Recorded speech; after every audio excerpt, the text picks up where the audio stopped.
If you're thinking about keeping your property as a rental, stop dropping the listing price today.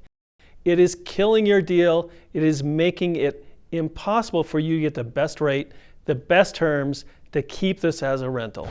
Why? Because it's killing your options. It's killing what you could do with this property. Loans are heavily based on loan to values. So every time you drop that listing price, the appraiser is going to have to drop its value it's given to you. So that's going to affect what you could get, your options. It's going to affect your rate, most importantly. This could mean you may qualify for a loan or you may not. You may have to go from traditional loans to DSCR just because you're dropping your price. We're going to go through an example today of a real life client who's dropped their price so much and now they can't get an affordable loan. We want to make sure you get a loan. We want to make sure you get a good loan. We have many options. That's what we do. We scour the market. We look at hundreds of different transactions every month, finding the best investor loans that are out there. Once again, if you plan on keeping this property, stop dropping that listing price. Here's what happened to a real live client.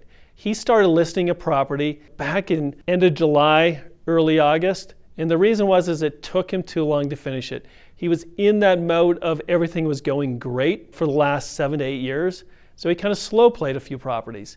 This one is killing him. The reason it's killing it is the appraiser. The appraiser has to go by what the current market conditions are. What are like properties selling for in your market?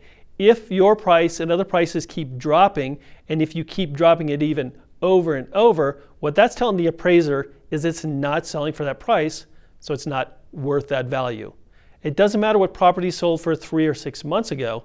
They're looking at current market values, and if they see you have dropped your price $30,000, $40,000, $50,000 and it has not sold, they cannot do an appraisal and give you that value.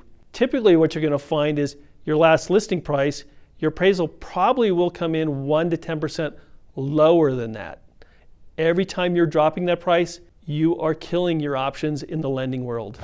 The example we're going to go through is a real example. It's a real client we had. He started listing his property at $769,000. Now he owed $475,000. So those numbers were great. He was in that low 60% loan to value if at that point in time he was looking to refinance. You have a lot of options when your loan to value is under 65%. He had all those options available even if his income would not suffice for a conventional loan. A couple weeks later, just like most people when the property hasn't sold, he decides to lower his price. Now his price sits at $725,000. He's crossed the first threshold. He's now gone from below 65% to above 65% loan to value. Still has plenty of options. Everything is still looking good.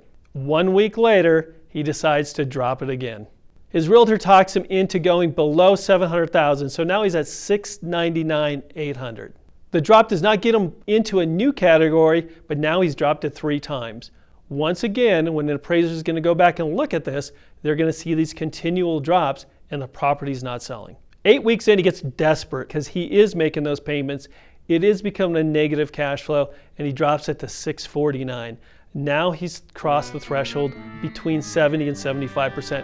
Closer to 75%. He's created a big hurdle for refinancing by dropping his property those 4 times over the last 8 weeks. Because now an appraiser is going to come in and look at it. He's dropped it to $649,000. He is so close to 75%, the appraiser is going to make adjustments because it's not selling at $649,000. So they're going to come in and say, well, it's not selling for $649,000. The current market says it's worth this. It may be 1 to 10%, like I said, below what his listing price is. Now he's put himself behind a rock and a hard place because he's getting too close to where he can't refinance. His rates have gone up because his loan to value has gone up. Every time you go up in loan to value, typically your rates are going to go up. He's also now put himself in a corner where his credit score must be better. At a 65% loan to value, options are open for any kind of credit. Once you start inching up and get up to that 75% or higher, you're going to need a better credit score. So every time you drop the price, you're putting yourself in a higher risk of getting a worse loan for your rental property, impacting your cash flow, and probably even impacting if you can refinance. Every drop created more headache for him. And we want to make sure that's not for you. So please like this video, share it, help others out there who are in the same situation. If you've made the decision to rent the property and you're going to keep it on the market while you're going through this, that's fine up to a certain point. You could do a few other tricks. Maybe put in there accepting all offers, meaning you will take less, but it's not changing the listing price. You can offer an incentive to the listing, or the selling broker or buying broker puts your property up front. Or you can maybe buy down the rate.